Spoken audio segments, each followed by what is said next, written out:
नियम सभी पर लागू होता है। मानेगा तो अच्छा, नहीं मानेगा तो गति तो उसकी वही होगी ना। क्योंकि जो भविष्य है वो भविष्य तो इन आँखों से तो दिखाई नहीं पड़ता ना। अब भोजन करोगे तो भूख की शांति होगी। भोजन करने का 3 फल है: क्षुधा की निवृत्ति, शरीर का पोषण और स्वादिष्ट भोजन मिला तो मन खुश, है ना। तो ये नियम चाहे यहाँ का हो चाहे अफ्रीका का हो, ये नियम सब पर लागू है कि नहीं। भोजन की वैरायटीज़ अलग अलग होगी, लेकिन भोजन करने से भूख शांत होगा, शरीर को पोषण मिलेगा और मन खुश होगा। ये नियम चाहे हिंदू हो चाहे ईसाई हो चाहे मुसलमान हो, सब पर लागू है ना। स्नान नहीं करेगा तो शरीर से बदबू आएगी। अब ये नियम कहाँ लागू नहीं है। हाँ, तो बाहर वाला अगर स्नान नहीं करता तो कुछ न कुछ स्प्रे करके तब आता है, यही है ना। लेकिन स्नान नहीं करेगा तो शरीर से बदबू आए। तो जो धर्म के नियम हैं वो सब पर लागू होते हैं। अब कोई माने तो और ना माने तो। अपने ही हिंदू समाज के बहुत सारे बच्चे अपने नियम का पालन नहीं करते, ऐसा भी तो है, लेकिन लागू तो सब पर होता है। और मनुष्य का जन्म अभी अगर मिल गया तो हम लोगों ने कल कई गतियों का वर्णन सुना था। अब उसमें मनुष्य इस समय वो पाप कर रहा है तो उसकी अधोगति है, उसका तो कोई भरोसा नहीं कब मनुष्य जन्म दोबारा मिलेगा। पितृलोक तक कोई गया है तो वहाँ से वापस आता है और अपने कर्म के अनुसार उसको योनि मिलती है। देवलोक से वापस आता है तो फिर से उसको मनुष्य का शरीर मिलता है। देवलोक अथवा ब्रह्मलोक से वापस आएगा तो मनुष्य का शरीर मिलता है। याद होगा देवलोक कौन जाता था? जो निष्काम कर्मयोगी था, याद है ना। जो केवल अपना परिवार तक सीमित है वो पितृलोक तक जाता था। वेद का मंत्र है, चाहे तो लिख लेना, याद कर लेना, कर्मणा पितृलोको विद्यया देवलोका। ये वेद का उपनिषद का मंत्र है। तो केवल अपने लिए कर्म कर रहा था तो पितृलोक तक गया, वहाँ से आया तो अपने कर्म के अनुसार शरीर मिलेगा। और अगर उपासना करके देवलोक गया या ब्रह्मलोक तक गया तब उसको वापस मनुष्य का शरीर मिलेगा। लेकिन जो अधर्मी था, पापी था, जिसकी अधोगति हुई, उसको कब मनुष्य का शरीर मिलेगा फिलहाल इसका पता नहीं। वो उसी में जन्मता और मरता रहेगा। ये भी वेद का मंत्र है, जायस्व म्रियस्व इति एतम तृतीयम स्थानम। जन्मे और बार बार मरे, एक गति ऐसी होती है। तो इसीलिए ये सब समझने का फल है कि यहीं पर मोक्ष प्राप्त करके तब जाओ, दोबारा आने का मत सोचो। हाँ,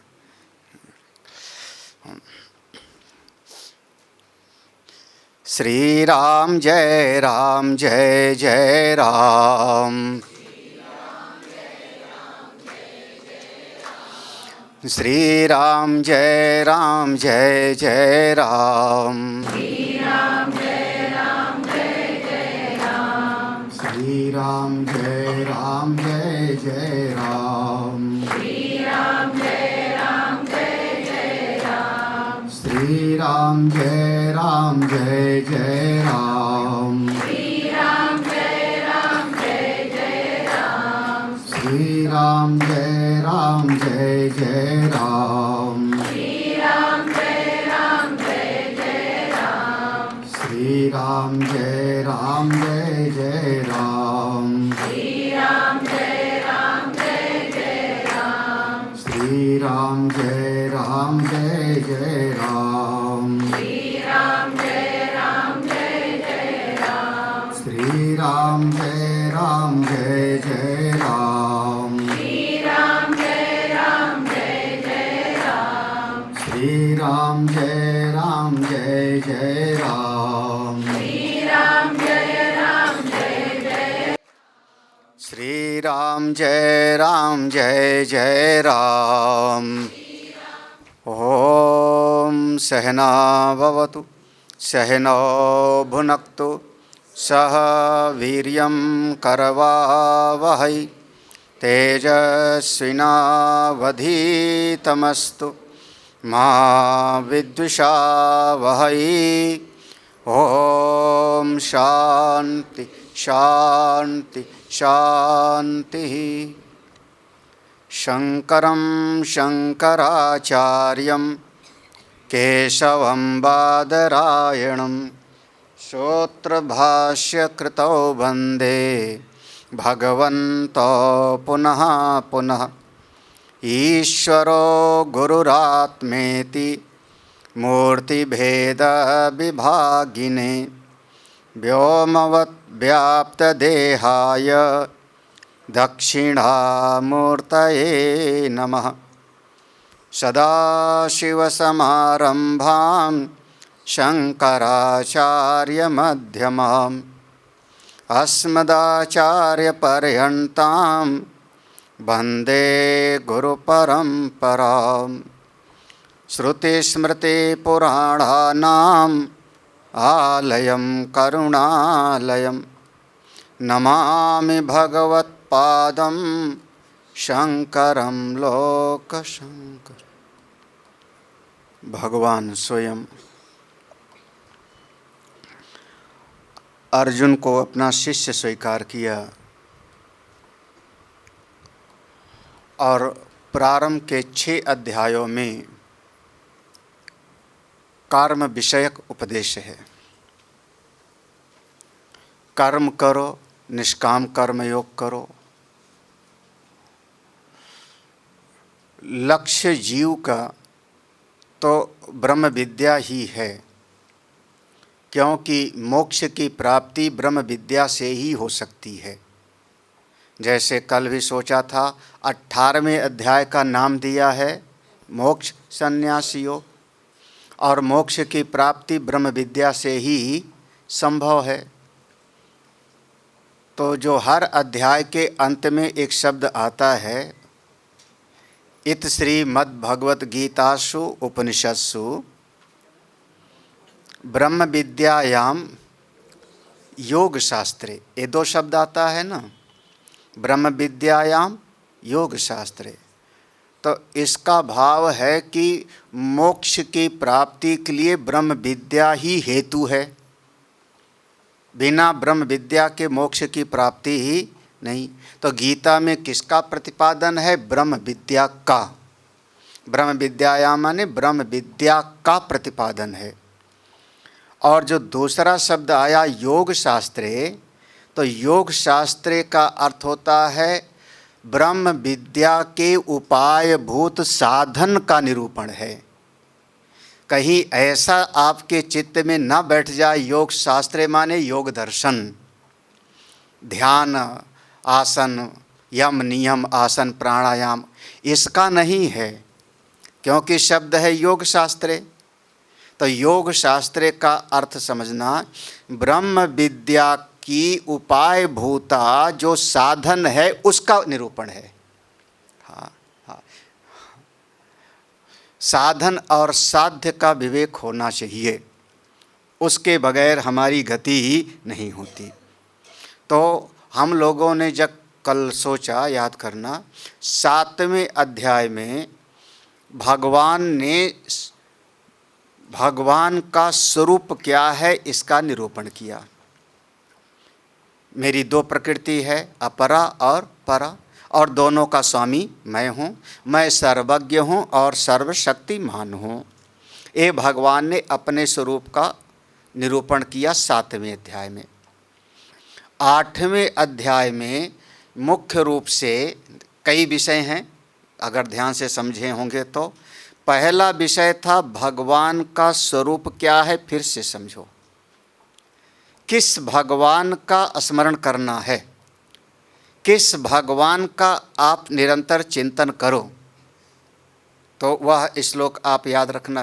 किस भगवान का आप निरंतर स्मरण करें, जैसे वेद में लिखा कस्मै देवाय हविषा विधेम, किस देवता की उपासना की जानी चाहिए, तो वह श्लोक याद करना 8वें अध्याय का।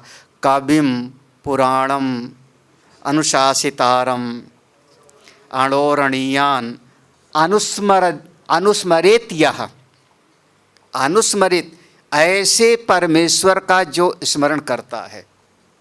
हाँ, ऐसे पर अनुस्मरित है ना, वहाँ पे जब संधि विच्छेद करेंगे तो अणोरणीयान अस्मनुरेत, हाँ, अनुस्मरित, निरंतर स्मरण करे, यह जो कोई भी।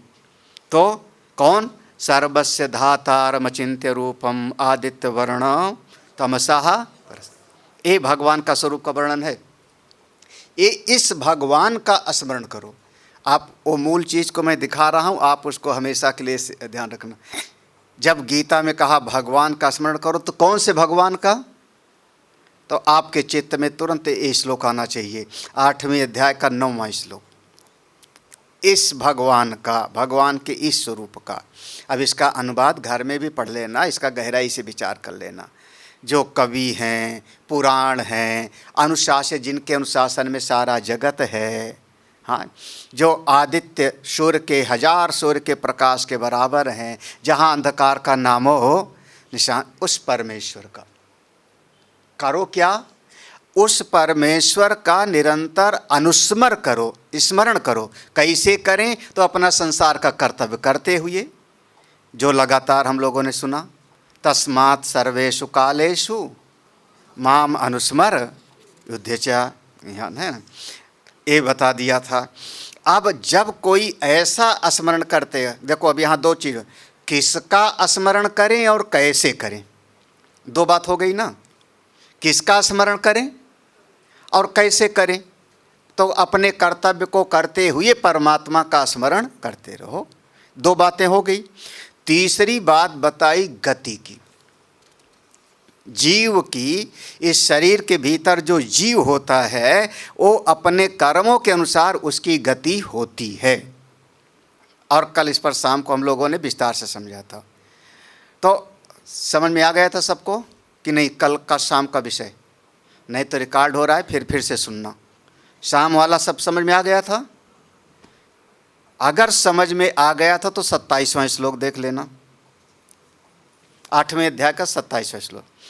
नैते श्रुति पार्थ जानन योगी मुह्यति कश्चन तस्मात् सर्वेषु कालेषु,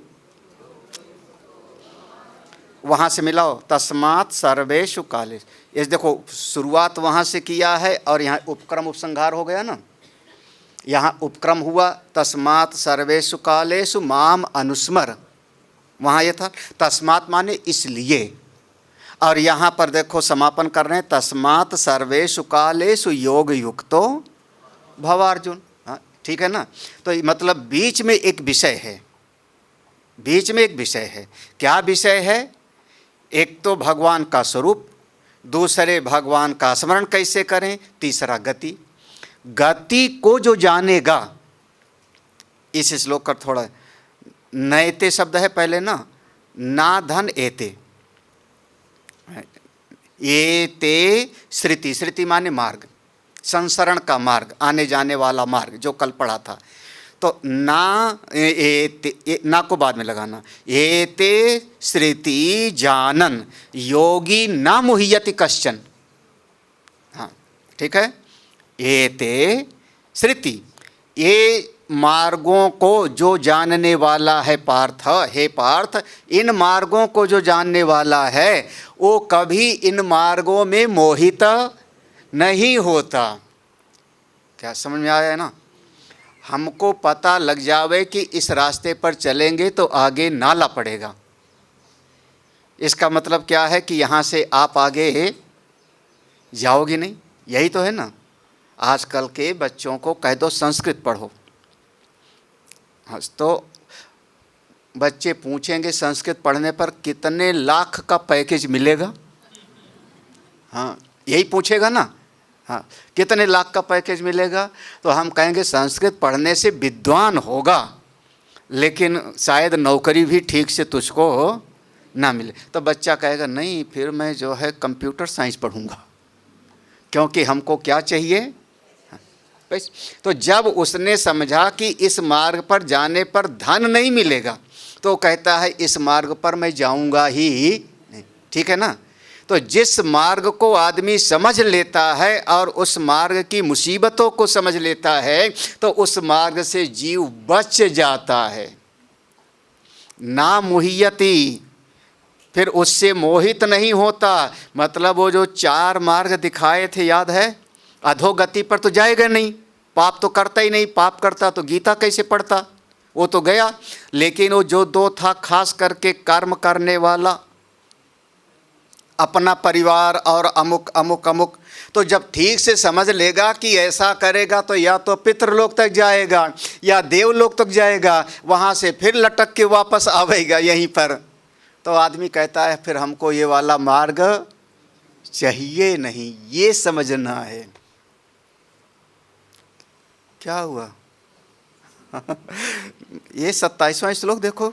हाँ, मार्ग बताया, शुक्ल कृष्ण गते हेति। हाँ, ये दोनों मार्ग हैं, उत्तरायण का और दक्षिणायन। तो दक्षिणायन के मार्ग से जाने वाला भी वापस आएगा, उत्तरायण के मार्ग से जाने वाला भी वापस आएगा। हमको यहीं पर समझ में आ गया और भगवान ने करुणा करके समझा दिया। जानन योगी, जानन माने जान करके, जैसे जाना वैसे वो फिर अब इस मार्ग पर क्यों चले, पाँव ही नहीं रखेगा। नहीं महाराज, हमको तो वही वाला चाहिए। कौन सा? हाँ, कौन सा? यम प्राप्य न निवर्तन्ते माम उपेत्य तो न पुनर्जन्म दुखालयम। हाँ, हमको तो बस वही वाला चाहिए। हाँ, ये श्लोक संभवतः याद। अब जब पाठ पढ़ोगे ना, जब गीता लेके पाठ करोगे, श्लोक आएगा तो तुरंत वो बात ध्यान में आएगी। हाँ, ये स्वामी जी ने इसे बोला था। ये सत्संग का यही फल है। यहाँ पर आपको दिखा दिया गया कि यहाँ पर इसका भाव ये है। बाद में जब भी पढ़ोगे तो वहाँ पर आपका ध्यान केंद्रित हो जाए। है ना ज्योति? सही। हाँ? ज्योति माने प्रकाश। तुरंत ध्यान वहाँ पर। तस्मात् सर्वेश कालेश। इसलिए हे अर्जुन, हमेशा पूरे जीवन पर्यंत क्या करो? योग युक्तो। फिर से योग युक्तो माने यहाँ पर यम नियम आसन नहीं, यहाँ पर योग युक्तो माने उस ब्रह्म की प्राप्ति का जो साधन है उसमें लग जाओ। समझ में आ रहा है ना? पहले कहा योग शास्त्र माने योग युक्त। बार बार गीता में भगवान योग शब्द कहेंगे, तो योग का अर्थ होगा उस तत्व की प्राप्ति के लिए जो साधन है उसमें लग जाओ। योग युक्तो भाव। हाँ, ऐसे तुम बनो। हाँ, ये भाव माने हम लोग कहते हैं आशीर्वाद है। हाँ, चिरंजीवी भाव, बच्चा बड़ा खुश। हाँ, भाव माने बहुत बढ़िया। हाँ, सुखी भाव, बहुत अच्छा। और मान लो मेरे पास कोई आए प्रणाम करे और मैं कहूँ सन्यासी भाव, अतुल अच्छा नहीं लगेगा ना? घर वाले हमको मारने दौड़ेंगे फिर।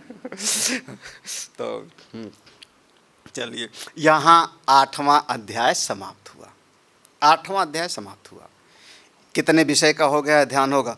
परमेश्वर का स्वरूप क्या है, भगवान का स्मरण कैसे करें, कितने प्रकार की गति होती है, और गति के ज्ञान का फल है कि उससे मैं बच करके और केवल भगवत प्राप्ति में लग जाना है।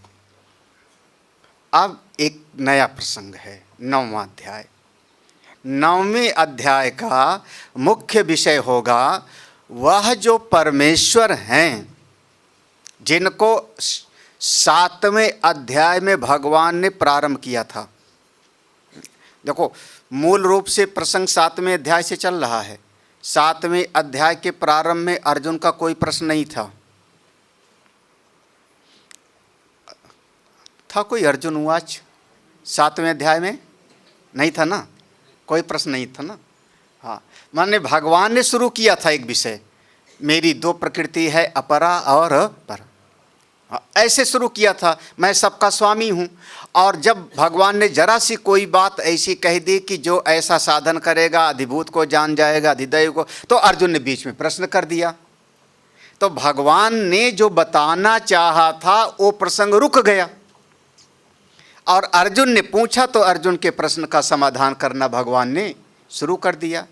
तो 8वां अध्याय एक प्रकार से बीच में क्षेपक हो गया।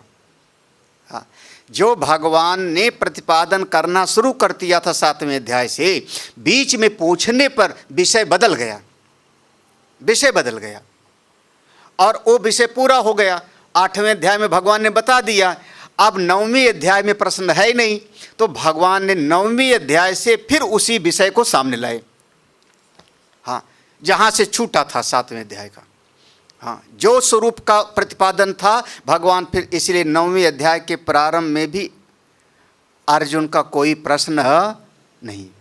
हाँ, तो 8वें अध्याय को समझ लो कि बीच में एक प्रसंग आ गया था जिसका भगवान ने समाधान कर दिया। अब 9वां अध्याय, नाम है राज विद्या राज। विषय क्या है अब यहाँ पर कि ये जितना जगत दिखाई पड़ रहा है, ये नाम, दो शब्द में बांट लो पूरे ब्रह्मांड को, नाम और रूप। हम दो शब्दों में पूरे अनंत कोटि ब्रह्मांड को रख देते हैं। एक उसकी आकृति है और एक उसकी संज्ञा है, नाम है। चाहे वो आपका देवता का शरीर हो, चाहे गंधर्व का शरीर हो, चाहे अप्सराएं हों, चाहे वृक्ष हों, चाहे पशु हों, एक आकार है और उसका एक व्यवहार चलाने के लिए नाम है। तो सारा ब्रह्मांड हम दो शब्दों में समा लेते हैं, नाम रूप। नाम रूप, हाँ, ठीक है ना। हाँ, नाम रूप में सारा जगत है। तो ये जितना जगत नाम रूप वाला है, ब्रह्मलोक से लेकर के चींटी पर्यंत, ये सारे जगत का उस परमेश्वर के साथ नाता संबंध क्या है। हाँ, ये अब मूल विषय है 9वें अध्याय का। जगत का ईश्वर के साथ क्या संबंध है, समझ में आ रहा है ना प्रसंग। हाँ, अरे अच्छा, ये दुनिया को किसने बनाई? भगवान ने। भगवान ने बनाई। कहाँ बैठ के भगवान ने बनाया? भगवान कहाँ बैठ के बनाए? हाँ, कमल के फूल पे। वहाँ तो ब्रह्मा जी बैठे थे। हाँ, भगवान नहीं बैठे थे, वहाँ ब्रह्मा जी बैठे थे। हाँ, कहाँ बैठ के बनाए? क्षीर सागर में, बैकुंठ में, शेषनाग की सैया पर। वहाँ तो लेटे रहते, वहाँ बनाते कहाँ हैं? शेषनाग की सैया पर तो बिल्कुल अनंत शयनम, हाँ, हाँ, शांताकारम भुजग शयनम। हाँ, वहाँ तो सोए रहते हैं भगवान। कहाँ बैठ के भगवान बन रही? अच्छा, किस उपादान से भगवान ने सृष्टि को बनाया? आपने भोजन बनाया तो चावल दाल से बनाया ना, कोई सामग्री थी तो ना। इंजीनियर ने घर बनाया तो कहाँ से बनाया भाई? ईंट सीमेंट लेकर के बनाया ना। हाँ, इसको कहते हैं उपादान। हाँ, कुम्हार ने घड़ा बनाया तो मिट्टी से बनाया ना। ज्वेलर्स ने आभूषण बनाया तो सोने से बनाया ना। तो भगवान ने इस सृष्टि बनाई तो कहाँ से, उपादान कहाँ से लाए, सामग्री कहाँ से लाए? अच्छा, मतलब 5 महाभूत पहले से था, वो भगवान ने नहीं बनाया था 5 महाभूत। अगर आपने कहा 5 महाभूत से भगवान ने बनाया तो इसका मतलब भगवान के साथ भी 5 महाभूत भी था। क्या हुआ? हाँ, आप तो बोलो ही मत। हाँ, हाँ, हाँ, हाँ, लगता है तुमने बहुत सुना है उमर। सुनती रहती होंगी ना। कहाँ सामग्री क्या थी भगवान? चलो, अब आपके मन में जिज्ञासा, मैं जिज्ञासा डाल रहा हूँ, विचार करो। भगवान ने बनाया तो जैसे कुम्हार एक जगह पर बैठ के बनाता है, क्या ऐसे भगवान ने बनाया तो भगवान कहाँ, किस सामग्री से बनाया, किस सामग्री से बनाया? सामग्री को हम कहते हैं उपादान कारण। हाँ, दो शब्द याद रखना। अब आगे इस 9वें अध्याय में किसी भी चीज को बनाने के लिए 4 कारण होते हैं। पहला कारण होता है जिसको हम कहते हैं निमित्त कारण। निमित्त कारण, निमित्त कारण किसी वस्तु का निर्माण करके, बना करके उससे अलग हो जाता है। कुम्हार घड़े का निमित्त कारण है। कुम्हार ने घड़े को बनाया और घड़े को बना करके उससे कुम्हार बिल्कुल अलग हो गया। आप स्वयं भोजन बनाने की निमित्त कारण हैं। भोजन बनाया और बना करके आप अपने ड्राइंग रूम में आके बैठ गए। आज के दिन ज़्यादातर लोग भोजन भी बना रहे होंगे और टीवी भी चल रहा होगा। 2 कारण, किसी चीज़ की उत्पत्ति में 2 कारण, निमित्त कारण और उपादान कारण। याद रखना, निमित्त कारण किसी चीज़ को बना करके उससे अलग हो जाता है। इंजीनियर घर के बनाने का निमित्त कारण है। हाँ, हमको दीपक जी ने बताया, स्वामी जी ये डैम हमने बनवाया था। कोई एक डैम थोड़ा दिखाए। हाँ, पैठण में ना। हाँ हाँ, कोई इन्होंने बताया, स्वामी जी ये डैम हमने बनवाया। हमने कहा ठीक है। आप कौन हो गए उस समय? निमित्त कारण। उस समय वहाँ पोस्टिंग थी आपकी, आप अब वो डैम के साथ चिपके थोड़े हो, है ना। निमित्त कारण हो गए। किससे बना डैम? सरिया, सीमेंट, यही ना, पत्थर, लोहा, इसी से तो बना। वो क्या हो गया? उपादान कारण। 2 चीज हो गया, उपादान कारण और निमित्त। उपादान कारण बनी हुई वस्तु में हमेशा रहता है। हाँ, उपादान कारण कार्य में हमेशा अनुसूत रहेगा। थोड़ा शास्त्रीय शब्द। हाँ, कार्य में हमेशा अनुसूत रहने वाले को हम कहते हैं उपादान कारण। घड़े में से मिट्टी निकाल लो, घड़ा क्या बचेगा? हाँ? हाँ। अंगूठी में से स्वर्ण निकाल लो, कुछ नहीं। उपादान कारण सदैव, उपादान कारण सदैव हाँ कार्य में जुड़ा रहेगा। ठीक है, 2 कारण। तीसरा कारण होता है, उसको हम कहते हैं सहायक कारण। सहायक कारण, कभी भी कोई चीज़ बनाना होता है तो आप कई चीज़ों की सहायता लेते हो ना। हाँ, कुम्हार ने घड़ा बनाया तो चाक पर बनाया, धागा ले आया। हाँ, हो सकता है मिट्टी गधे पर लाद के ले आया, हो सकता है कोई और, इसका नाम है सहायक कारण। हाँ, आप लोग रसोई में भोजन बनाते हो तो कितने वहाँ पर औजार होते हैं?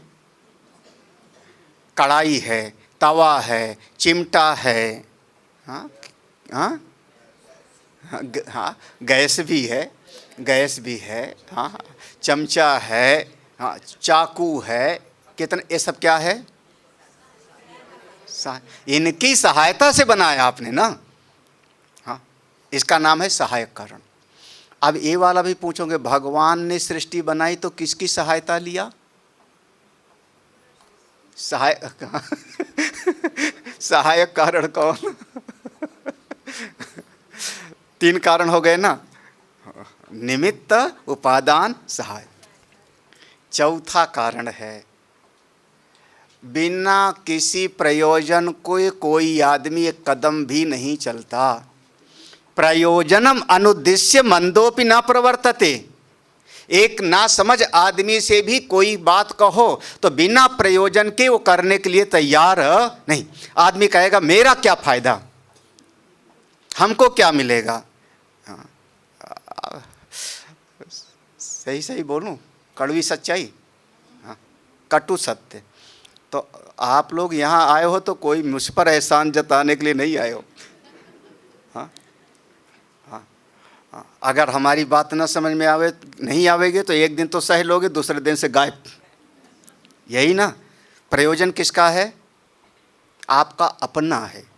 हमको गीता समझना है, हमको साधना करनी है, हमको भगवान के मार्ग प्रयोजन आपका अपना है। हाँ, आप हमारे लिए नहीं आए हो, हम भ्रम में नहीं रहते कभी। हाँ, हाँ। अनघा बड़े ध्यान से सुन रहे हैं, क्या बात है।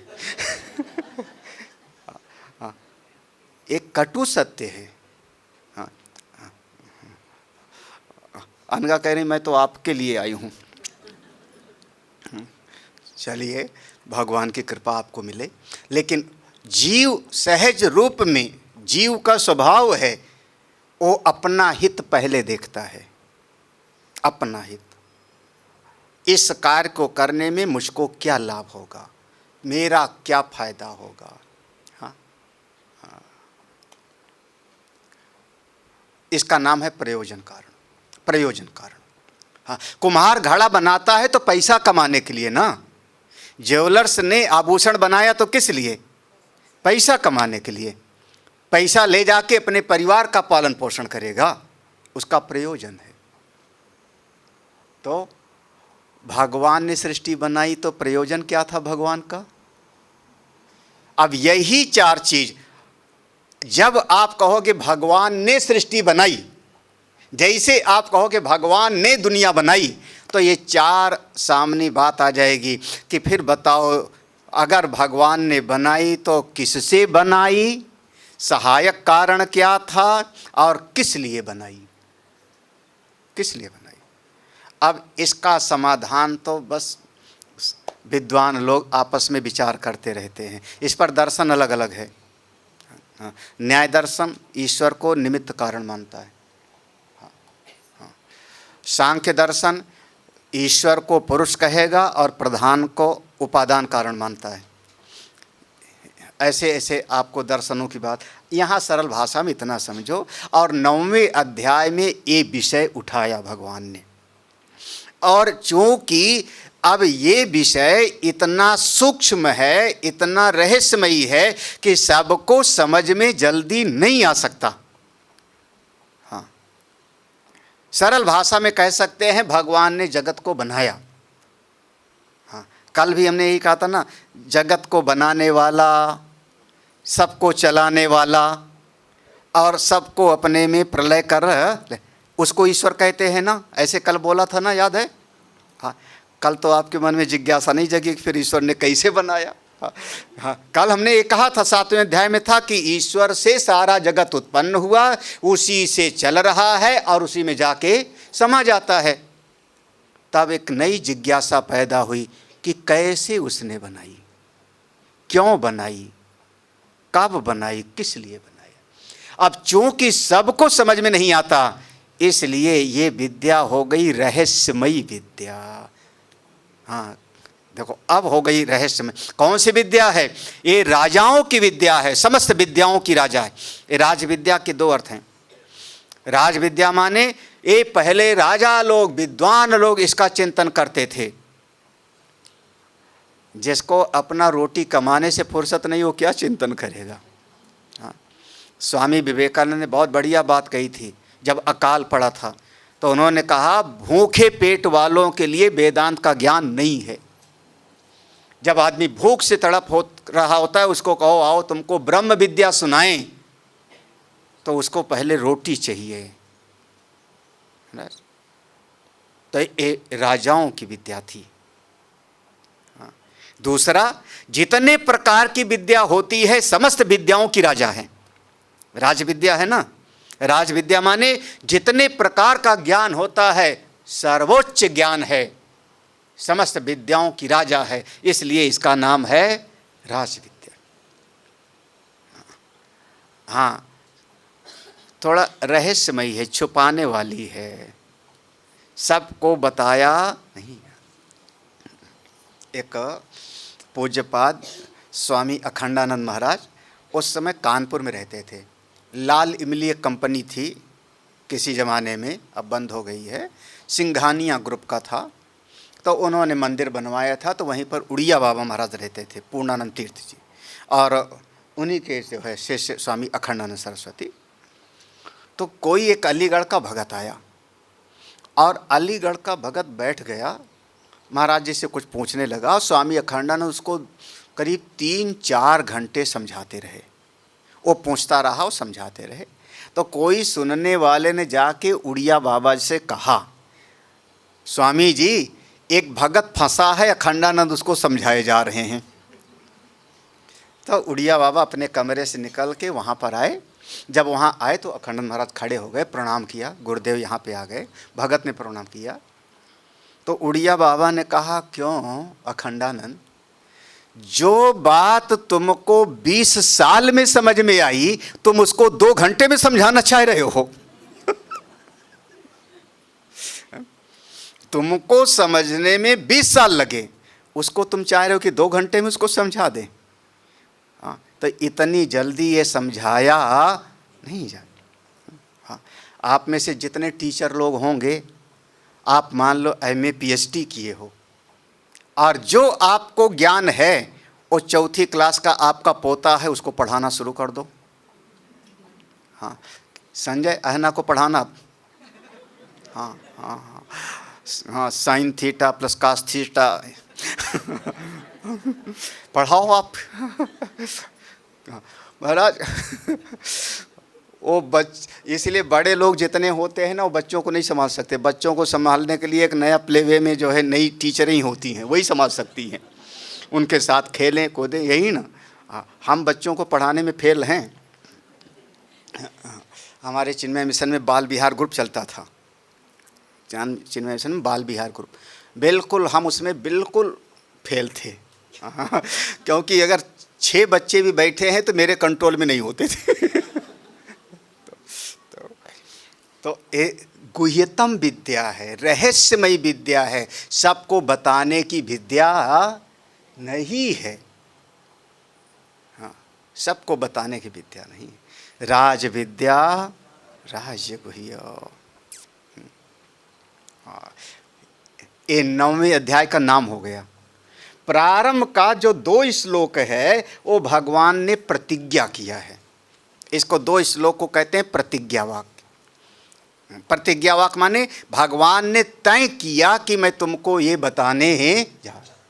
इदम तुते गुह्यतमम प्रवक्ष्यामि अनसूय। हाँ हाँ, कौन सी विद्या? गुह्यतम।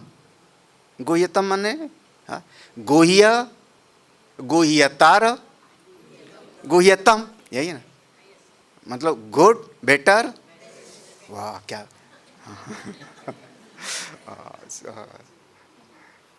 गुह्य माने रहस्य, गुह्यतर माने उससे ज़्यादा रहस्य, गुह्यतम माने प्रवक्ष्यामि, तुमको बताने जा रहे हैं। क्यों बताने जा रहे हैं प्रभु? अनुसूयवे, क्योंकि तुम्हारे भीतर किसी के प्रति दोष देखने की आदत नहीं है। अनुसूया, अनुसूया माने जो किसी में दोष न देखे वही इस विद्या को ग्रहण कर सकता है। ज्ञानम विज्ञान सहितम। अच्छा, इस ज्ञान का फल क्या होगा? मोक्ष से अशुभात। इस ज्ञान का फल है कि अशुभ से छूट जाओगे। अशुभ माने मोक्ष से मुक्त हो जाओगे। किससे? अशुभात, अशुभ से। अशुभ माने क्या? वो नहीं, पिछले गीता में गीता की संगति लगाओ ना। पिछला जो वो गति वाला बताया था, बार बार जाएगा और वहां से आएगा, वही अशुभ है, वही अशुभ है। बार बार आने और जाने से छूट जा, संसरण से छूट जाएगा। कैसे बताएंगे प्रभु? तो भगवान कहते हैं राज विद्या राजगुह्य पवित्र। हाँ, कभी कभी रहस्य वाली बात होती है, वो बड़ी अच्छी नहीं होती। हाँ, पवित्र नहीं होती ना। कोई रहस्य वाली बात होती, उसके यहाँ चोरी करना है, हाँ, तो चोर बताएगा क्या कभी? हाँ, वो भी राज विद्या है उसकी अपनी, लेकिन पवित्र नहीं है ना। हाँ हाँ, वो पुलिस वाले यही देखते हैं ना, कहीं पर कोई मर्डर हो गया तो कहते हैं फिर इसका मोटिव क्या था, हाँ, किस हथियार से, ये देखते ना। तो वहाँ भी रहस्य है लेकिन पवित्र नहीं है। ये कैसा है? पवित्रम। हाँ, इदम उत्तम पवित्र है, श्रेष्ठतम पवित्र ज्ञान है। और साथ ही प्रत्यक्ष अवगमम, बिल्कुल सामने आपका अनुभव होगा, देरी नहीं है। इसका फल तत्काल मिलेगा, आपको तत्काल फल मिलेगा। तो भगवान अगर ऐसा है तो करने में बड़ी कठिनाई होगी ना। विद्याओं की राजा है और रहस्यमयी है, प्रत्यक्ष फल देने तो बड़ा कठिन होगा। हाँ, क्योंकि हमने तो दुनिया में यही देखा है, जितनी ज़्यादा मेहनत उतनी ज़्यादा फल मिलता है। हाँ, समस्त अशुभों से छुड़ाने वाला है तो बड़ा मुश्किल होगा। भगवान कहते हैं सुसुखम, सुसुखम कर तुम, बहुत आसान है, बहुत आसान है। लो, अब इससे आसान और क्या है। अच्छा, आपको समझ में आ रहा है सब सत्संग, मेरा सत्संग 2 दिन से सुन रहे, समझ में आ रहा है ना। जो पहली बार सुन रहे हैं, देवगढ़ वाले नहीं, जो यहाँ पहली बार सुन रहे हैं, समझ में आ रहा है ना बात। आपका कितना मेहनत लग रही, सुन, बढ़िया कुर्सी पर बैठे हो, है ना। समय पर भले थोड़ा बहुत कुछ न कुछ जीवन चलने भर के लिए नाश्ता भोजन तो मिल ही जा रहा है। हाँ हाँ हाँ, अभी अभी घबराओ मत, मरोगे नहीं। 2-3 दिन नहीं खाना मिलेगा तो भी मरोगे नहीं, चिंता मत करो। तपस्या समझ लो, तो उतना तो मिल ही जा रहा है ना। हाँ, रहने के लिए कमरा है, तो कौन सा मेहनत आप कर रहे हो। हाँ हाँ, मेहनत मैं कर रहा हूँ। तो सुसुखम, बहुत आसानी से समझ में आ जाती है बात, ज़्यादा मेहनत वाली बात नहीं। देखो, सुसुखम कर तुम अव्ययम, ये दोनों श्लोक भगवान ने प्रतिज्ञा किया है। ये 2 श्लोक को समझना प्रतिज्ञा वाक्य है। जैसे आप कहते हो आज मैं इस कार्य को करने जा, तो इसको कहते प्रतिज्ञा वाक्य। हे अर्जुन, एक बात है, ये ज्ञान जिसके भीतर श्रद्धा नहीं है उसको प्राप्त नहीं होगा। सुना भी दिया जाए तो उसको प्राप्त नहीं होगा। अब वहीं से जोड़ना, श्रद्धावान लभते। यहाँ देखो, अश्रद्धाना पुरुषा, जिसके भीतर श्रद्धा नहीं है उसको ये ज्ञान दिया भी जाए, सुनाया भी जाए, तो उसके भीतर कुछ ग्रहण नहीं होगा, कुछ ग्रहण नहीं होगा। याद करो, हनुमान जी महाराज ने सबसे बढ़िया अगर किसी को उपदेश दिया है, सबसे बढ़िया उपदेश दिया है तो रावण को। हाँ, सुंदरकांड कभी पढ़ते होंगे, रामायण तो पढ़े, सबसे बढ़िया उपदेश रावण को दिया है। लेकिन रावण ने उपदेश सुनने के बाद हंसा है जोर करके, और हंस करके बोलता है कि हम 10 विद्या का ज्ञाता हैं, 4 वेद और 6 दर्शन, 6 वेदांग, सबका ज्ञान जिसकी बुद्धि में हो उसको हम कहते हैं दशानन। 4 और 6, हाँ, 4 वेद और 6 वेदांग, सबका ज्ञान जिसको है, ऐसे दशानन को आज बंदर ज्ञान सुना रहा है। मिला हमें कपि गुरु बड़ ज्ञान। तो जिसके भीतर श्रद्धा नहीं है उसको कोई ब्रह्मा विष्णु महेश भी सुनावें तो उसको ज्ञान ग्रहण नहीं होता, और ज्ञान ग्रहण नहीं होगा तो बार बार इस मृत्यु के संसार में उसका आना जाना लगा रहे। अप्राप्य माम निवर्तन्ते, नीचे की पंक्ति, अप्राप्य माम, मुझको प्राप्त नहीं करेगा। श्रद्धा नहीं है तो ज्ञान नहीं ग्रहण होगा, ज्ञान नहीं होगा तो मुझको नहीं प्राप्त करेगा। अब यह इसको वहाँ से लगाना, 7वें अध्याय में शुरुआत में कहा था भगवान ने, 8वें अध्याय में भी कहा था भगवान ने कि मुझको प्राप्त करने वाले को दोबारा जन्म नहीं। तो जिसने भगवान को नहीं प्राप्त करेगा तो मृत्यु संसार वर्तमान, बार बार मरने वाले संसार में वो आता रहेगा। इसलिए अर्जुन ध्यान से सुनो। और जो रहस्यमयी विद्या थी वो भगवान ने 2 श्लोक में सुनाया है, 4था और 5वां। ये 4थे और 5वें में ही वो राज विद्या राजगुह्य योग बताया है। हाँ, भगवान से ये सृष्टि कैसे पैदा हुई। और हमको लग रहा है कि इसको छोड़ के आगे बढ़ जाना चाहिए। ये गंभीरतम श्लोक है, गंभीरतम है। ईश्वर से सृष्टि कैसे बनी, इस पर एक नहीं कई मत हैं। मैं केवल नाम सुना दे रहा हूँ। एक मत है जिसका नाम है यदृच्छावाद। मैं खोल के नहीं बता रहा हूँ, आप जानने की जिज्ञासा रखो बीच बीच। यदृच्छावाद, वाद माने विचार की प्रक्रिया, चिंतन की प्रक्रिया, तो यदृच्छावाद। दूसरा मत है उसको कहते हैं स्वभाववाद। तीसरा मत है उसको कहते हैं प्रकृति परिणामवाद। चौथा मत है जिसको कहते हैं अविकृति परिणामवाद।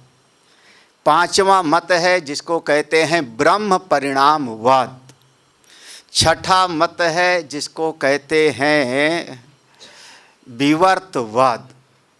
सातवां है जिसको कहते हैं अजातवाद। आठवां मत है उसको कहते हैं एक जीववाद। क्या हुआ, आप लोग नोट कर रहे हो? अब अगर हाँ ना, नोट कर रहे हैं ना, कॉपी में लिखा रहेगा। भगवान से सृष्टि कैसे बनी? तो किसी ने कहा भगवान ने बनाया, तो ये बात जमती नहीं कि भगवान कहाँ बैठ के बनाए। ये बिल्कुल इस बात को कोई समझा नहीं सकता। किसी ने कहा भगवान स्वयं सृष्टि बन गए, भगवान स्वयं सृष्टि बन गए, इसी का नाम है परिणामवाद। तो हमने पूछा कैसे भगवान स्वयं बन गए? तो एक ने कहा जैसे दूध से दही बन गया, जैसे दूध से दही बन गया। अरे प्रश्न पैदा हो जाएगा, नहीं, दूध से दही बन गया तो इसका मतलब जो दही बन गया दोबारा दूध अब वो नहीं हो सकता। अगर भगवान ऐसे सृष्टि के रूप में बन गए, आप लोग कह देते हो ना कण कण में परमात्मा है, हाँ कण कण में भगवान है, पूरा जगत भगवान का स्वरूप है, बोल तो देते हो कि सारा सृष्टि भगवान का रूप है। कैसे? अगर दूध से दही के जैसे भगवान ही जगत के रूप में बन गए तो मतलब अब भगवान अपने स्वरूप में नहीं। हाँ, तो ये दूध से दही वाला ठीक नहीं है। तो तीसरे ने कहा नहीं नहीं, हम दूध दही वाला नहीं, हम जैसे पानी से बर्फ बन जाता है, जल से बर्फ बना, तो जल में जल तरल है, ठोस बन गया, बर्फ बन गया। अब वो बर्फ में आकार भी बन सकता है, उसका जो है अलग अलग रूप भी बन सकता है, लेकिन बर्फ पिघल गई तो जल ही जल है। ऐसे हुआ, ऐसे भगवान दुनिया के रूप में बन गए, जैसे जल बर्फ के रूप में बन गया। बोले जल से बर्फ बनने के लिए भी तापमान तो ठंडा चाहिए ना, कि नहीं? तापमान ठंडा होवे, कुछ और खुली जगह होवे, कई उसके कारण होंगे। ऐसा क्या था? तो ये सारे विचार किए गए हैं। और इस 2 श्लोक में जो भगवान ने कहा है, सीधा मैं कह रहा हूँ, ये सब गलत हैं, सब गलत हैं। यदृच्छावाद ये जो साइंटिस्ट कहता है, हाँ साइंटिस्ट क्या कहता है, एक समय पर हमारी जो गैलेक्सीज हैं, आकाश गंगाएं, हमारी आकाश गंगाओं में एक ऐसा ग्रह है जिसको हम कहते हैं हमारे सूर्य का परिवार, सौर मंडल। हजारों हजार लाखों लाख सूर्य हैं, एक आकाश गंगा में लाखों लाख सूर्य हैं। उसमें एक ग्रह दूसरे से टकराया। ये शायद ये श्री का विषय तो नहीं होगा, तुम्हारे हो फिजिक्स या मेटाफिजिक्स, मेटाफिजिक्स अध्यात्म से जुड़ा हो जाएगा। फिजिक्स का विषय, बिग बैंग की थ्योरी ये लोग पढ़ाई होंगी। एक समय पर विस्फोट हुआ, विस्फोट हुआ तो उसके टुकड़े हो गए, टुकड़े हो गए तो एक टुकड़ा इधर गया, एक टुकड़ा उधर गया, दिल के टुकड़े हजार हुए, कोई यहाँ गिरा कोई वहाँ गिरा, यही ना बस यही तो टुकड़ा हो गया। एक टुकड़ा थोड़ा ठंडा हो गया और उस टुकड़े पर जीवन पैदा हो गया, उसी का नाम हो गया हमारी, यही कहते हैं ना। अच्छा, इस ब्रह्मांड में हमारी गैलेक्सीज में कई आकाश गंगाएं हैं, उनमें हमारे जैसा, और फिर आपस में ग्रह टकरा रहे हैं कि नहीं?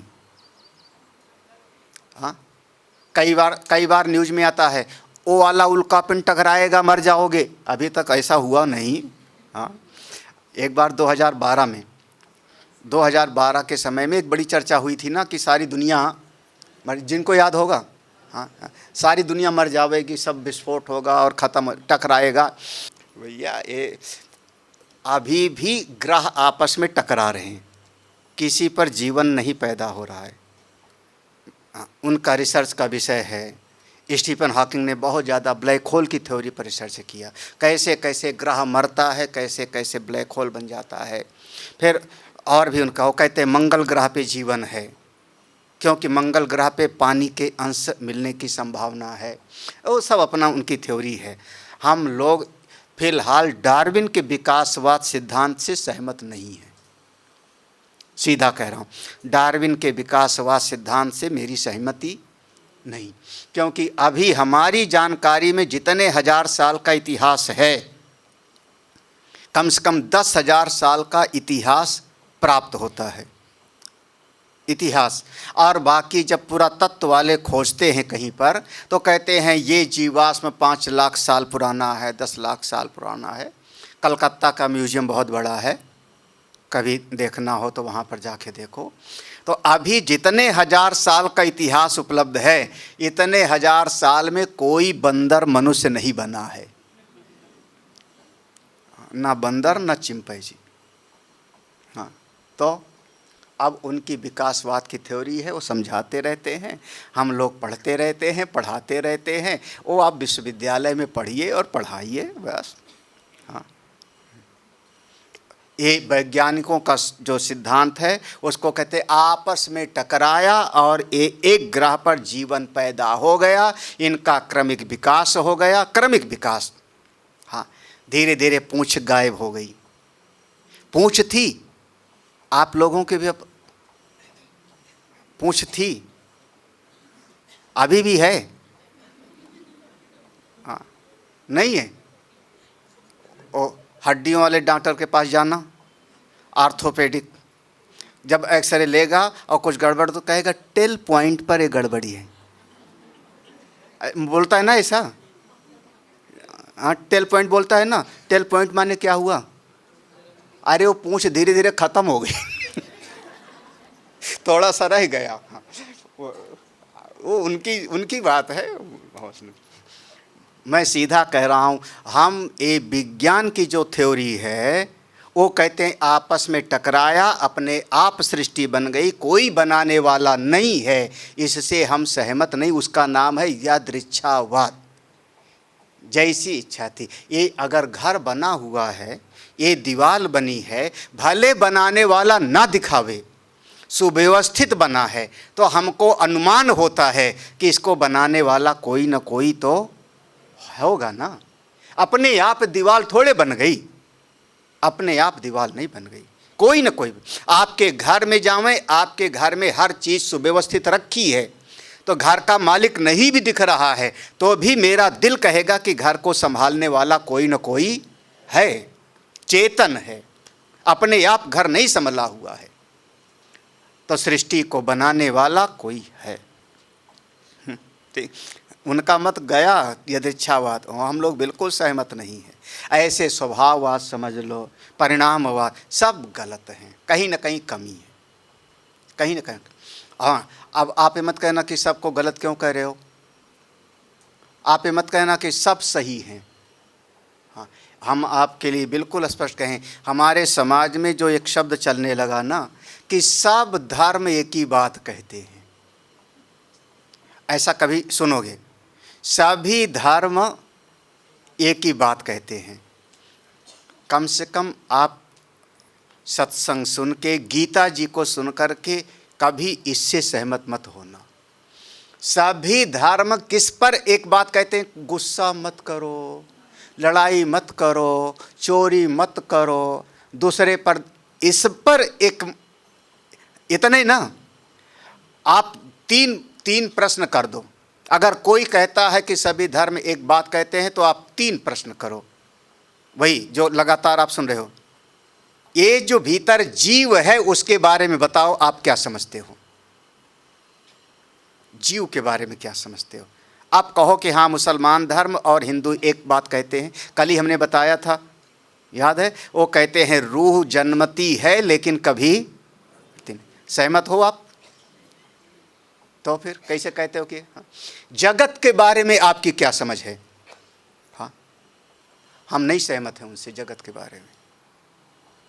हाँ, उनका जो विचार है ऐसे, उसने कहा बन जा तो बन गई, उन्होंने ऐसे, उसने कहा बन जा तो बन गई। कब? आप विचार कर लेना, किसी ने बाइबल पढ़ा हो, एडम थे, एडम थे, हाँ, आदम कह लो, हाँ हाँ, देखो जरा सा फर्क है, आदम की संतान हो तो आदमी कहलाए तुम, है ना? ये संस्कृत भाषा का शब्द नहीं है आदमी। हाँ, एडम के आप लोग वंशज हो। एडम को अच्छा नहीं लगा, अकेले रहने में उसको अच्छा नहीं लगा, तो परमेश्वर ने एडम के शरीर से एक हड्डी निकाली। देखो अब मैं अपनी बात नहीं कर, किसी और की मत के कह रहा हूँ। एडम के शरीर से एक हड्डी निकाल करके और एक दिव्य रूप को बनाया जिसका नाम पड़ा ईव।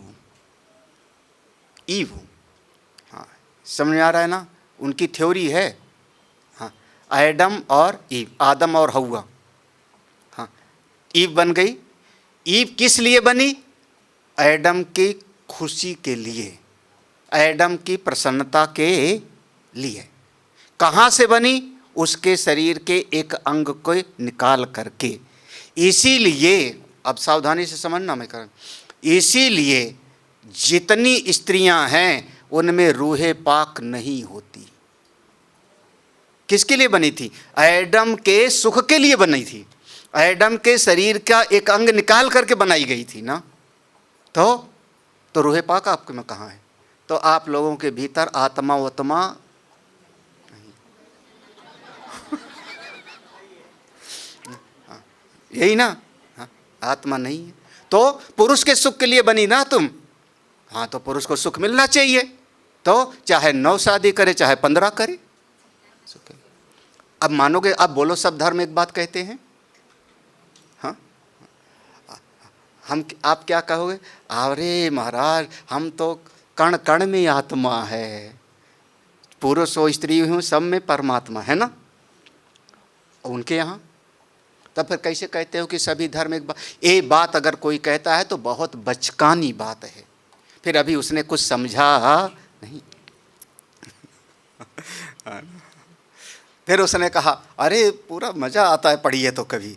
उसने कहा ये सब खाना एक ज्ञान के बगीचा है, इसका फल मत खाना, ज्ञान के बगीचे का फल मत खाना, माने सत्संग मत सुनना, यही तो, ज्ञान के बगीचे का फल मत खाना। फिर एक सांप बन करके शैतान आया। अब ये मत पूछना, अगर पूछ लिया तो तुमको मारेंगे, ये मत पूछना कि वो शैतान जो सांप बन के आया उसको किसने बनाया, है ना? शैतान सांप बन करके आया और उसने ईव को कहा वो परमेश्वर भी इसी बगीचे का फल खाता है, इसीलिए वो परमेश्वर है, तुमको भी खाना चाहिए। और फिर ईव ने जाकर के एडम को कहा और दोनों बगीचे का फल खा लिए और वहाँ से धक्का मार के परमेश्वर ने अपने स्वर्ग से फेंक दिया दुनिया में, जाओ। ये उनका मत है, हाँ, उनके दर्शन के अनुसार। हाँ, तो कैसे कहते? मैं उस बात से मेरा आपको समझाने का है कि जो कहते हो कि सब धर्म एक ही बात कहते, हाँ, कम से कम आप लोग तो कभी स्वीकार मत करना। हाँ, भगवान को लाख लाख धन्यवाद दो कि आप हिंदू धर्म में पैदा हुई हो, हाँ, और भारत भूमि में पैदा हुई हो महाराज, परमेश्वर की बड़ी कृपा है। तो आपकी स्त्रियों में से कितनी महिलाएं हमारी महामंडलेश्वर हैं आज हरिद्वार में, हाँ, व्यासपीठ पर बैठ कर के धर्म का उपदेश करती हैं, पूज्य हैं महाराज। हम लोगों ने तो वेद में नाम आया ना, मैंने कई बार नाम लिया, तो हाँ, तो फिर अब तो कभी इस बात से कैसे सहमत हो जाते हो कि सभी धर्म, मतलब ऊपर ऊपर नहीं तैरना है। हाँ, और ज़्यादा समझना हो तो फिर बुलाना मुझको।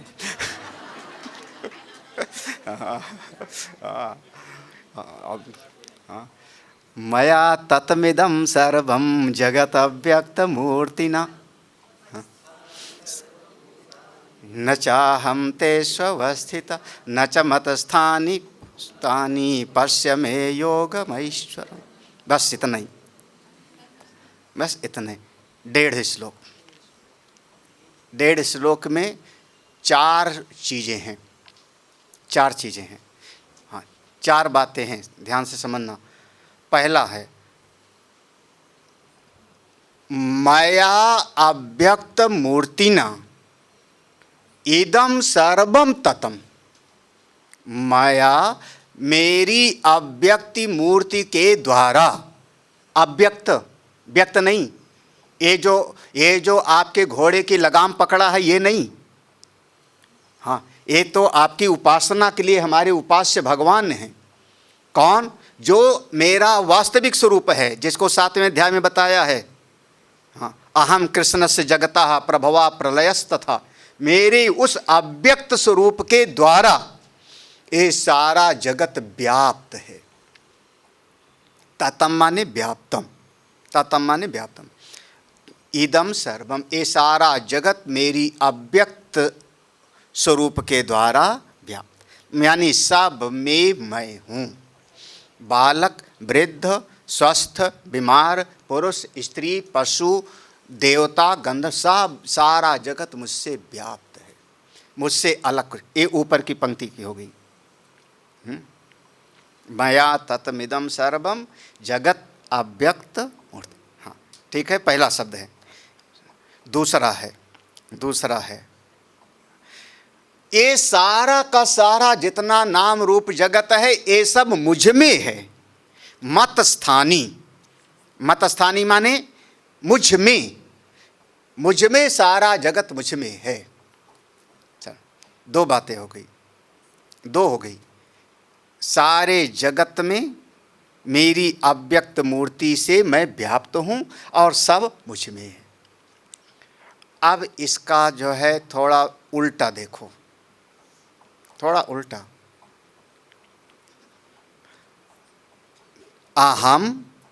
अहम न तेषु अवस्थितः, ये तीसरी बात है। हाँ, मिला वहाँ पर? चाहम, चा को अलग कर लो। हाँ, अहम न तेषु, तेषु माने इनमें। हाँ, अब बिल्कुल बिल्कुल विरोधी बात बोल रहे हैं। अभी कहा था भगवान ने कि सब में मैं अव्यक्त के द्वारा व्याप्त हूँ ना, इसका बिल्कुल उल्टा कह रहे हैं। तेषु, ये सारे जगत नाम रूप में मैं नहीं हूँ, मैं किसी में नहीं हूँ। ना तेषु अवस्थित, मैं किसी में व्याप्त नहीं हूँ। आप बताओ, हाँ, क्या कह रहे हैं भगवान? फिर देखो नीचे वाले श्लोक में पहला शब्द नाचा मत स्थानी। ये जितना दिख रहा है नाम रूप जगत, ये जगत मुझ में भी नहीं है। ना मैं इसमें हूं ना ये मुझ में है। जो ये समझता है सो ही समझता है। पश्य में योगम ऐश्वर, ये ऐश्वर ऐश्वर और योग देखो। ये है इस श्लोक का अनुवाद। अपने आप अनुवाद पढ़ेंगे तो यही लिखा है, यही लिखा है। कितना समझ में आया? नहीं ना, इसीलिए तो रहस्यमय विद्या है। देखो, राज विद्या राज गोई है ना, रहस्यमय। हाँ, मैं सब में हूँ, सब मुझ में है, नंबर 1। फिर मैं किसी में नहीं हूँ और कुछ भी मुझ में नहीं है। जो ये समझता है वो समझता है मुझ परमात्मा को। अब थोड़ा सा एग्जाम्पल देते हैं, क्योंकि दृष्टांत से समझेंगे। याद रखना, परिणाम नहीं है दूध दही के जैसे, जल बर्फ़ के जैसे भी नहीं है। हाँ, ओ अब यहाँ पर ओ कुम्हार और सुनार वाला दृष्टांत किनारे करो। वो सब हम समझ लो जैसे जो है बच्चों को समझाने के लिए देते हैं दृष्टांत, तो ऐसा समझ लो। हाँ, अब यहाँ पर आप दृष्टांत समझो अभी तक शायद 3 दिन से मैंने बोला नहीं था, रस्सी पर सांप वाला, है ना। वेदांत में यहीं से शुरू करते हैं, वेदांत हमारा यहीं से शुरू होता है ना। रस्सी सांप नहीं समझ में आ रहा सबको? हाँ, किसी दिन मान लो आप रास्ते में जा रहे थे, शाम के समय पर हल्का सा धुंधला सा प्रकाश था, पूरी तरह से प्रकाश नहीं था, पूरा अंधकार भी नहीं था। पूरा अंधकार होता तो समस्या ना होती, पूरा प्रकाश होता तो भी समस्या ना होती। अचानक रास्ते पर आपको एक गोल सी चीज पड़ी हुई दिखाई पड़ी, एक गोल सी चीज लंबी सी पड़ी हुई है। तो इतना लगा कि कुछ पड़ा है, लेकिन इतना प्रकाश नहीं है कि साफ साफ समझ में आवे क्या है। बस देखो, इसीलिए पूरा प्रकाश नहीं, पूरा अंधकार। पूरा अंधकार होता तो चीजें नहीं दिखाई पड़ती। हाँ, हमको लगा कि कुछ गोल सी चीज पड़ी है। अब बुद्धि हमारी विचार करना शुरू करती है, ये क्या है, ये क्या है, ये क्या है, ये क्या है। लाठी हो सकती है, फूलों की माला हो सकती है, जमीन में छेद हो सकता है, कुछ भी 10 तरह की मन ने कल्पना किया, और अंत में ये मन ऐसा है कि हमेशा उल्टा ही सोच लेता है। जंगल में कभी देखा था सांप, मन ने कहा ये सांप है, ये तो सर्प है, ये सर्प है। अब सर्प का भ्रम हो गया तो आपको महाराज फिर उसकी जीभ भी दिखने लगेगी उसमें, हाँ, लपलपाता हुआ, आंखें भी चमकने लगेगी। हाँ, देखो देखो हिल रहा है। सब आपको एक बार ये हो जाए तो देखो, हाँ, सब दिख। अब आप डर के मारे, अब 2 ही बात हो, या तो भागूं या तो चिल्ला के बुलाऊं सबको, लाठी लाओ मारूं इसको, सांप आया। प्रवृत्ति निवृत्ति, मारूं इसका नाम है प्रवृत्ति, भागूं इसका नाम है निवृत्ति। क्या करूं क्या करूं, चिल्लाया आपने, अचानक पीछे से मोटरसाइकिल वाला आया, हाँ, और उसकी पूरी लाइट पड़ी। जैसे लाइट पड़ी, हाँ, वो सांप कहाँ गया, सर्प कहाँ गया, उसकी जीभ, उसकी पूंछ, हाँ, उसको देखो। सर्प भले झूठा हो, लेकिन हमारे भीतर का डर तो सही था ना। डर झूठा थोड़े था, धड़कन बढ़ गई थी, आवाज निकलना बंद हो गई थी। हम जब पढ़ते थे कभी, तो जहाँ पर हॉस्टल में रहते थे, तो एक रात में हमारी नींद खुली, पूरी नहीं, हर रात में। तो हमारे साथ जो और एक विद्यार्थी रहता था, हम लोगों को मिला था, तो खिड़की से हल्की सी रोशनी आ रही थी, बाहर का कोई बल्ब जल रहा था, लैंप पोस्ट का, हल्की सी रोशनी थी। हमको लगा क्या कि कमरे में सांप है। कहाँ पर? बीच में सांप लटक रहा है, जमीन पर नहीं, छत पर नहीं, बीच में सांप लटक रहा है, हिल रहा है, डोल रहा है, उसका सब पूरा का पूरा। और उसके बाद फिर सांस रुक गई, हाँ, क्योंकि खटिया होती थी, चारपाई पास में। अब क्या करें, हाँ, आवाज ना निकले। डर है, डर तो डर होता है महाराज। हाँ, बड़ी मुश्किल से उसके चारपाई पे लात मारा, उठ, बगल वाले को, देख देख कमरे में सांप। वो उठा और हमको गाली देता हुआ, सोने भी नहीं देता, और वो स्विच दबाया। जब वो स्विच दबाया, कमरे का बल्ब जल गया। उस समय बल्ब होता था, कमरे का बल्ब जला। जैसे बल्ब जला तो वहाँ सांप नहीं, बल्कि ये जो आप लोग कमर में बेल्ट लगाते हो ना, और वो बच्चे लोग जो है रस्सी बांध के रखते हैं कपड़ा लटकाने को, कमरे में वो रस्सी हमने बांध रखी थी, और उस पर कपड़े वगैरह उसी पर लटका देते थे। तो ऐसे कमर की बेल्ट उसी पे लटका दिया था। अच्छा, वो बेल्ट में एक जगह पर पीतल वाला होता है, हाँ, वही फन बन गया था। भाई हवा से हल्का सा हिल रहा था तो वो, हाँ। अब आप लाख कहो कि सांप झूठा था, लेकिन मेरे भीतर का डर तो था। महाराज पसीने पसीने तो मैं हो रहा था ना।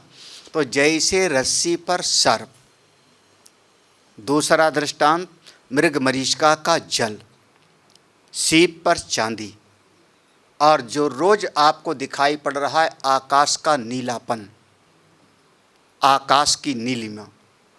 ठीक है, ऐसा ये सारे दृष्टांत, हम ये सारे दृष्टांत। और एक सबसे रोज का अनुभव, रोज का अनुभव आपका स्वप्न जगत। मैं सपना देखा, सपने में 500 लोग मेरे बैठे थे।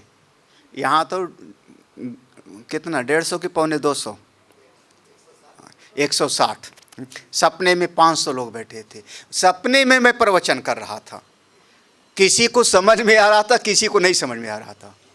हाँ, जंगल भी रहा होगा सपने में। मैं क्या कह सकता हूँ, जो मैंने सपना देखा उस सपने के एक एक के भीतर मैं हूँ कि नहीं? आपने जितना सपने में देखा सबके भीतर आप हो कि नहीं? ठीक है ना, नहीं हो? हाँ, सपने में शेर देखा, शेर को डर करके आप भागे, तो शेर भी आपके भीतर और भागने वाला भी। हाँ, यही ना। तो सारे सपने में मैं हूं और पूरा स्वप्न मुझ में है। समझ में आया? पहला सिद्ध, स्वप्न की एक एक चीज में मैं हूं और पूरा स्वप्न मेरे मन के भीतर है। ठीक है ना, दो बातें। दूसरा, इसका विरोधी ले आओ। असल में ये सारा सपना झूठा था ना, तो जो मैं हूं चेतन, वो किसी में नहीं हूं और ये सपना मुझ में बिल्कुल भी नहीं। दोनों बात सही है कि नहीं? हाँ, सपने की एक एक चीज में मैं हूं, लेकिन वहां जो शेर दिखाई पड़ रहा है शेर नहीं है महाराज मेरे भीतर। सपने में तो मैं हाथी बन गया, सपने में हाथी बन गया। हाथी इस शरीर के भीतर आएगा क्या? सपना कहाँ दिखाई पड़ा? मन के भीतर।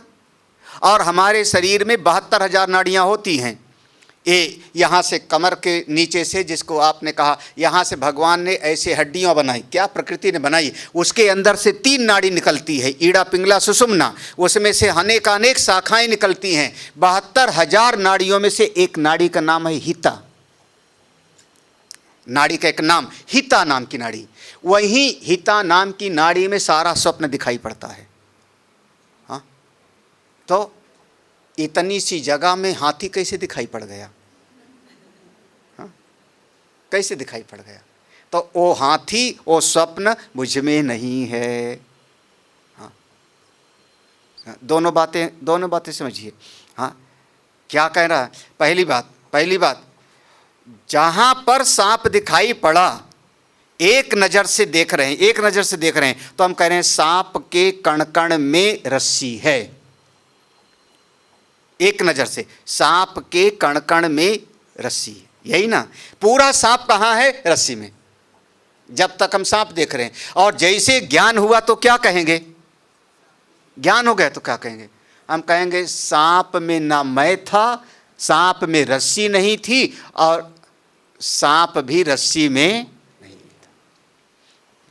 ऐसे ये जगत और परमेश्वर का संबंध है। हाँ, ये जगत और उस परमेश्वर का संबंध बिल्कुल ऐसे है।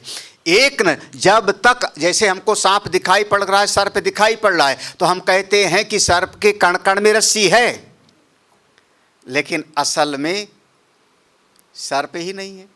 ऐसे ये जगत के कण कण में आप भगवान को देख लो, और असल में ये जगत नाम की कोई चीज़ नहीं। क्या हुआ? सब लोग ऐसे सोच रहे हो, समझ में नहीं आ रहा है कुछ। हाँ, क्या बोल रहे हैं? तो फिर भाई, अब गीता का गंभीरतम ज्ञान है।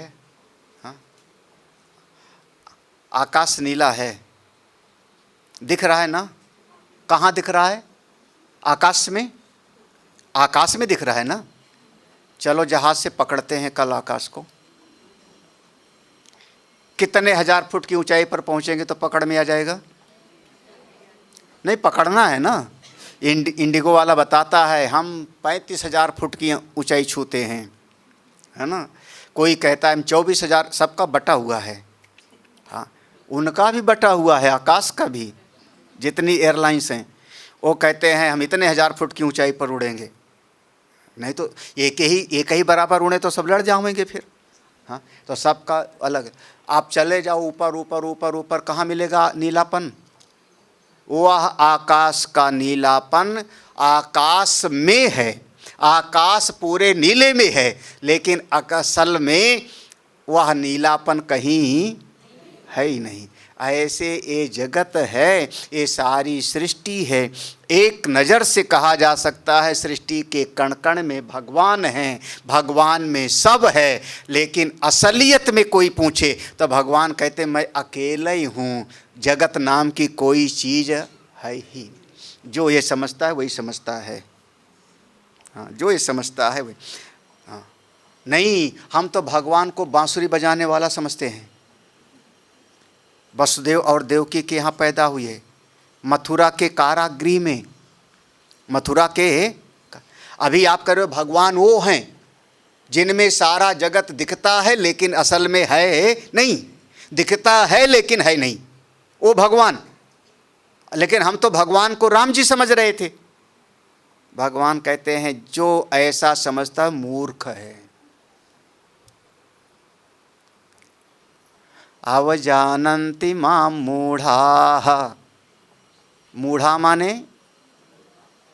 अवजानन्ति मां मूढ़ाः प्रकृतिं तनुमाश्रितं परं भावमजानन्तो मम भूत।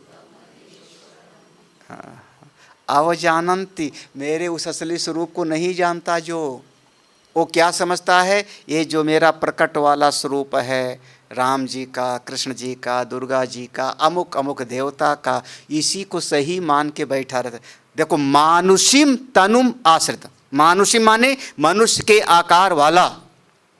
जो इसी को समझता है वो अभी असली तत्व को नहीं जानता।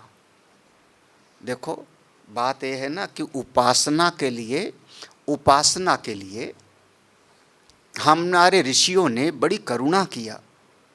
ये हमारे ऋषियों की बहुत बड़ी करुणा थी हम लोगों पर कि हमारी भक्ति को आगे बढ़ाने के लिए उन्होंने उपाय बताया। कोई व्यक्ति है स्वस्थ है, ठीक ठाक है, किसी कारण से चोट लग गई और चलने में तकलीफ हो गई। अस्पताल में डॉक्टर ने उसको बैसाखी पकड़ाया। कभी कभी वॉकर भी दे देते हैं चलने को। थोड़ा थोड़ा चलने का प्रयास करो। डॉक्टर भी कहता है मैं दवाई दे रहा हूँ, आपको फिजियोथेरेपी करा देता हूँ, लेकिन थोड़ा खुद भी चलने का प्रयास करो।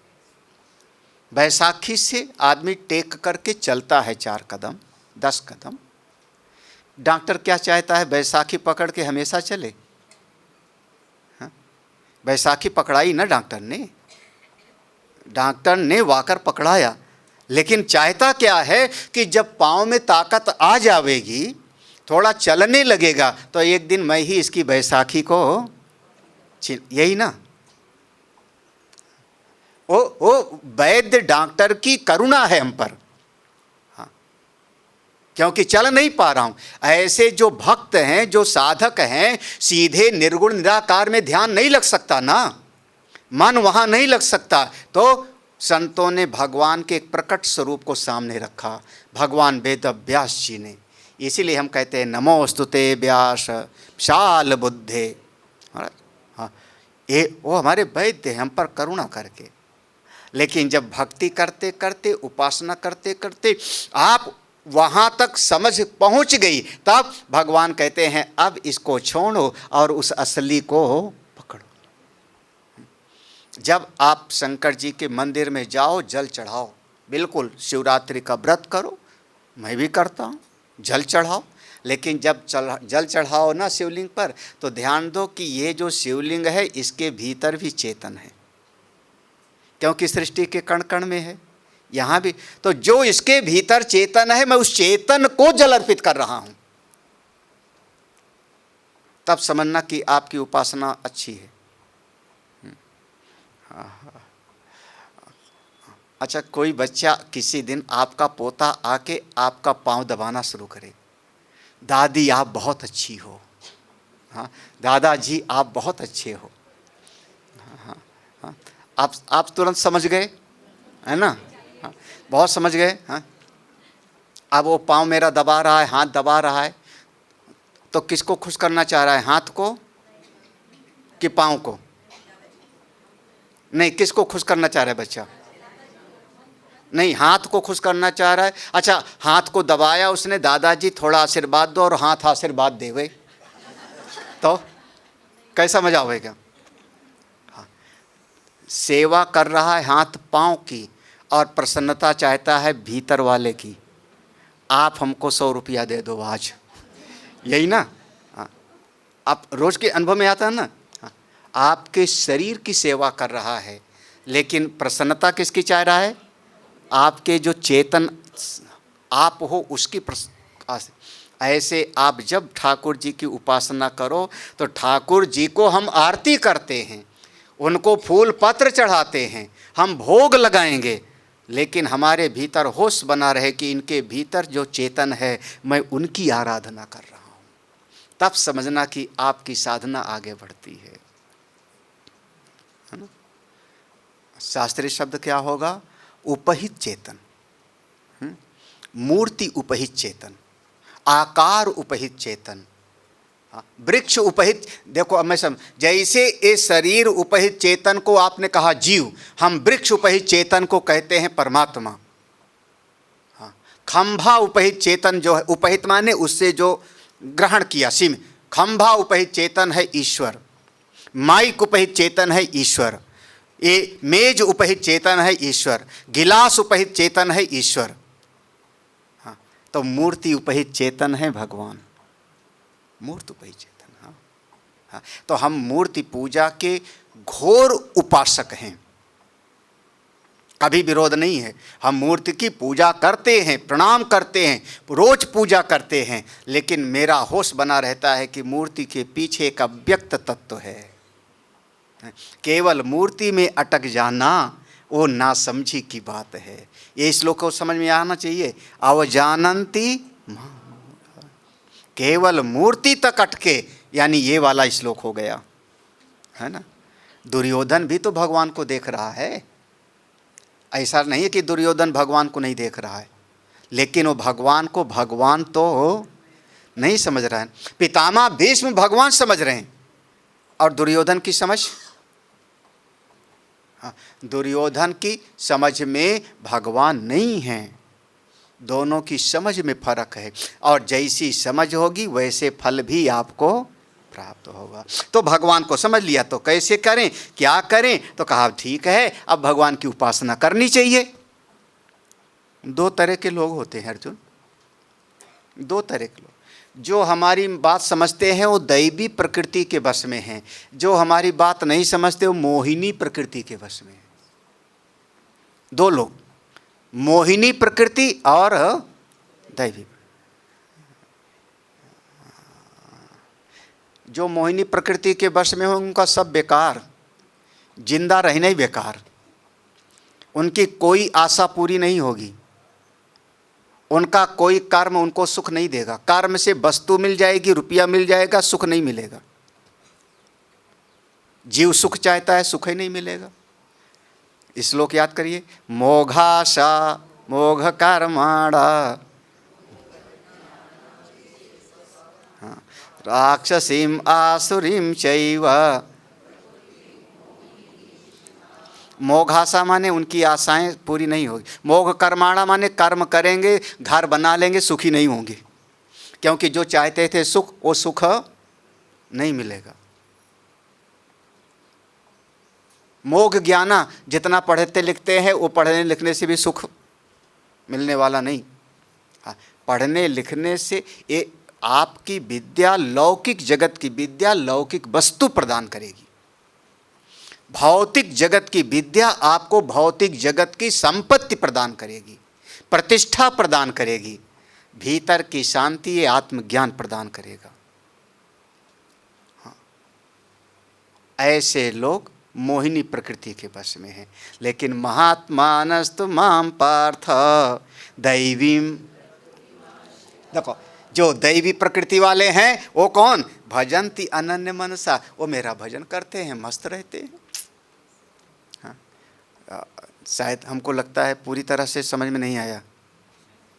देखो इसको, मेरे पास आँख है ना, आँख है, आँख का काम है रूप रंग को देखना। आँख दो चीज़ को देखेगी, रूप और रंग को। मैं अपनी इसी आँखों से चाहूँ तो ठाकुर जी का दर्शन करूं। मंदिर में गया, भगवान का दर्शन किया। आप कौन सा दैवी प्रकृति वाले हो गए। और इसी आंख से आप चले जाओ पिक्चर हॉल में। हाँ हाँ, कौन सा पिक्चर देखो, हॉरर मूवी, भूत आया। हाँ, हाँ, हाँ। अच्छा, एक कभी आप सोचो, कभी विचार करो बैठ करके, कभी भूत प्रेत की बात करें तो कहते हैं अंधविश्वास है, ऐसा बोलते हैं ना, अंधविश्वास फैला रहे हैं। सबसे ज़्यादा भूतहा पिक्चरें बनती हैं हॉलीवुड में, विदेश में सबसे ज़्यादा भूतहा पिक्चर क्यों बनाते हो आप लोग? अंधविश्वास। अगर आप कहते हो अंधविश्वास है तो क्यों बनाते हो पिक्चरें?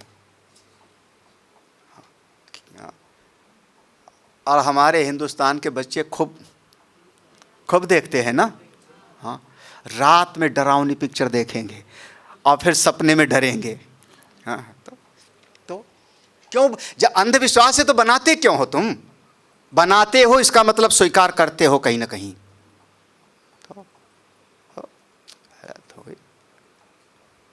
इन्हीं आंखों से चाहो तो आप, हाँ अच्छा, वाणी है आपके पास, वाणी है ना, इसी वाणी से चाहो तो कीर्तन करो, गीता का पाठ करो, और इसी वाणी से चाहो तो किसी को गाली दो। दोनों बातें हैं ना, कीर्तन किया तो दैवी प्रकृति और गाली दिया तो देखो दोनों कितना आसान। हाथ दिया है ना परमात्मा ने, इसी हाथ से माता पिता की सेवा करो, कौन हो गए? दैवी प्रकृति वाले हो गए। और इसी हाथ से गला दबाओ किसी का, मोहिनी प्रकृति। बिल्कुल ना, आप अपने समझ गए ना बड़े, लेकिन फिर भी अभी मैं बताऊंगा। हमको किसी ने कहा स्वामी जी समझ तो जाते हैं लेकिन दृष्टांत आप ज़्यादा दे देते हो। हमने कहा चाहे कुछ भी हो, घर से नासिक वाले, जो खास नासिक वाले जो यहाँ नहीं रह रहे, घर से आ जाते हैं ना, कोई ऐसे सत्संग में आने वाले हैं? जब आप लोग घर से चले यहाँ सत्संग के लिए तो मन में भी गीता है, जेब में भी गीता है, पर्स में भी, चलो कुछ सुनेंगे। हाँ, बिना सुने जो है, हाँ हाँ बहुत। उस समय जब घर से यहाँ पर चल के आए तो पाँव से चल के आए, गाड़ी से चल के आए, परिश्रम किया, कर्म किया, आप दैवी प्रकृति के वश में। और सत्संग समाप्त हुआ, यहाँ से जब वापस चले तो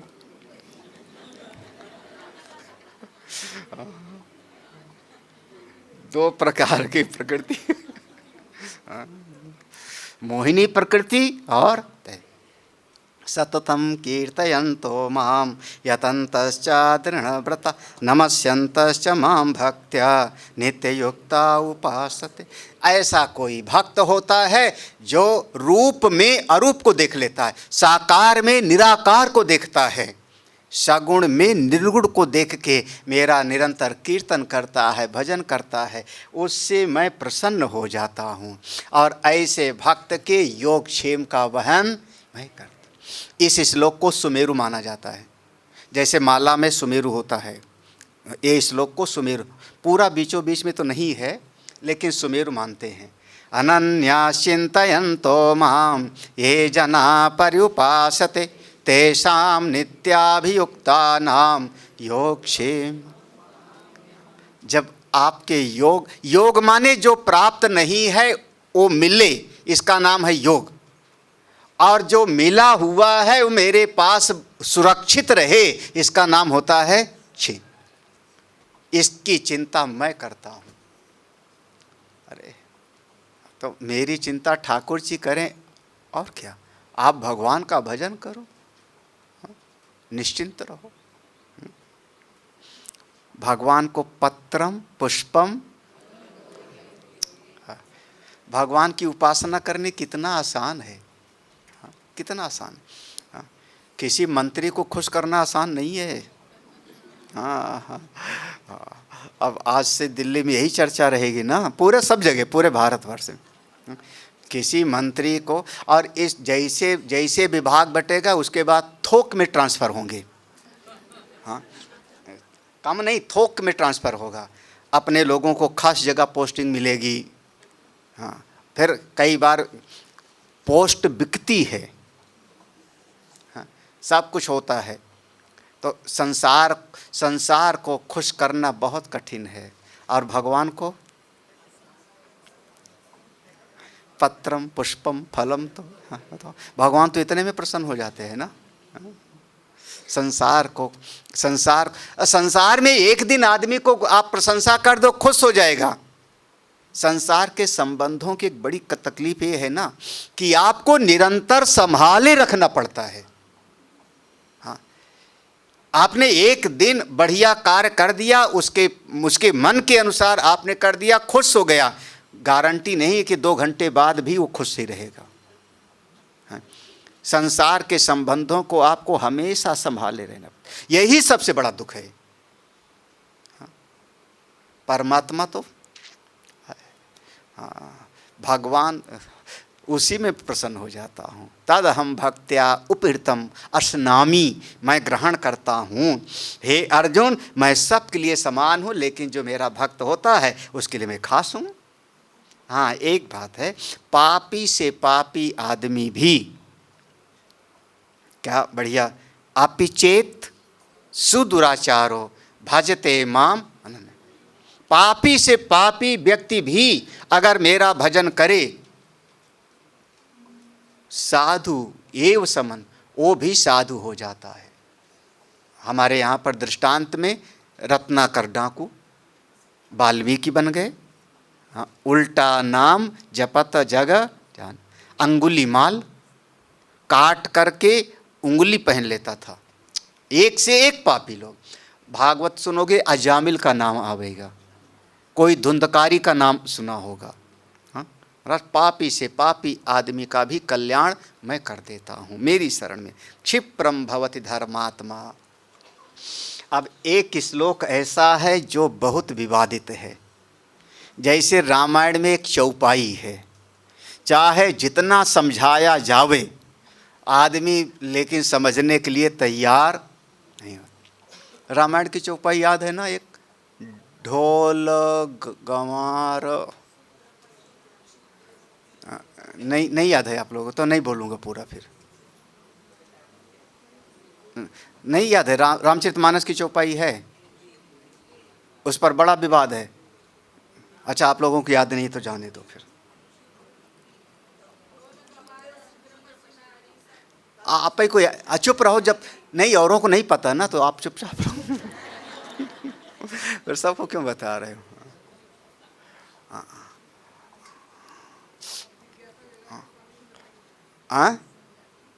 रामचरितमानस पढ़िए कभी ध्यान से। पहली बात है, आजकल पिक्चर बनती है, पिक्चर में एक नायक होता है और एक खलनायक होता है ना। हम लोगों के ज़माने में खलनायक का काम प्राण करता था ना, वो याद है ना। प्राण था कि कौन था, अमरीश पुरी था। हाँ, ऐसा था ना। नायक अमिताभ बच्चन वगैरह थे, ऐसे समझ लो ना। अच्छा, खलनायक कोई अपनी बात कहता है तो उसकी बात प्रमाण है क्या? हाँ, खलनायक कोई बात कहता है तो। हाँ, रामचरितमानस में ये जो चौपाई लिखी है, ये मत किसका है? समुद्र का। वहाँ पढ़िए तो विनय न मानत जलधि जड़ गए 3 दिन बीत। भगवान राम 3 दिन प्रार्थना करते रहे, समुद्र सुने ही नहीं। हाँ, बोले राम सकोप तप भय बिन होई ना प्री। उसके बाद फिर समुद्र सामने आया। जब बाण चढ़ाया, मार डालूंगा, सुखा दूंगा, तब समुद्र सामने आया। और समुद्र कहता है, हे प्रभु, मैं तो 5 महाभूतों में से एक महाभूत हूँ ना, जल। मैं तो जड़ हूँ, मूर्ख हूँ, देखो यही यही यही चौपाई पढ़ लेना। हाँ, हाँ, मैं तो मूर्ख हूँ, मैं तो जड़ हूँ। और फिर वो समुद्र अपने मुख से कहता है, भगवान के मुख से नहीं। कौन कह रहा है? समुद्र कह रहा है। हमारा तो यही मत है, ढोल गंवार शूद्र पशु नारी सकल ताड़ना के अधिकारी। किसका मत है? तो समुद्र के मत को आप क्यों लिए चलाए जा रहे हो? भाई हमारे समाज में एक मत तो है कि मुर्गा और बकरा काटना चाहिए, चल रहा है कि नहीं?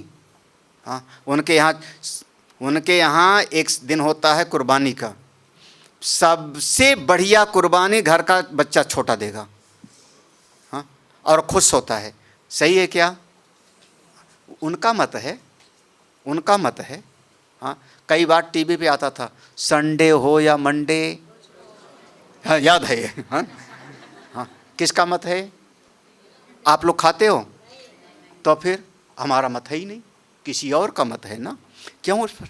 वो राम जी का मुख नहीं, राम जी ने नहीं कहा है। जब कोई खलनायक कोई बात कहता है तो उसकी बात को सिद्धांतता स्वीकार नहीं किया जाता, और उस पर बहुत सारे कटबैठी लगाते रहते, इसका ये मतलब है, उसका सीधा सा सवाल है। हाँ, यहाँ पर जो श्लोक है इसको कहते हैं कैमुतिक न्याय। कैमुतिक न्याय, किम उक्तम, क्या कहा जावे। जैसे आप कहते हो कई बार, अरे ये तो मेरे बाएं हाथ का खेल है, ये चीज़ तो मैं चुटकी बजाते कर लूँगा, ऐसे बोलते हो ना। इसका मतलब अगर आप बाएं हाथ का खेल है तो दायां हाथ लगाएंगे तो बहुत बड़ा काम, यही ना। तो आपने जो बाएं हाथ वाली बात कही, ये चुटकी बजाने का काम है। इसका मतलब आप दूसरे वाले की प्रशंसा कर रहे हो। एक बात को कह करके दूसरे की प्रशंसा की जाती है। किम उक्तम, क्या कहा जावे, क्या कहा जावे। तो इस नीति से यहाँ पर श्लोक है, आप बहुत ध्यान से समझना यहाँ पर। हाँ, भगवान कहते हैं, माम ही पार्थ व्यपाश्रित, हे पार्थ मेरी शरण में आकर के, ये शिव पाप योनयः, जो पापी लोग हैं, अब नीचे की पंक्ति लगाना, चौथा चरण, तेपि यान्ति पराम गतिम। कल याद है ना, कल हमने कहा था कि एक ऐसा पाप योनि जो अधम गति वाले हैं, अधम आचरण करने वाले, ऐसा था ना, याद है ना। जो अधम आचरण वाले हैं, पाप योनि वाले, अगर वह भी मेरा भजन करें तो वो भी परम गति को प्राप्त कर सकते। ध्यान, इस ऊपर की पंक्ति को यहाँ से लगाओ।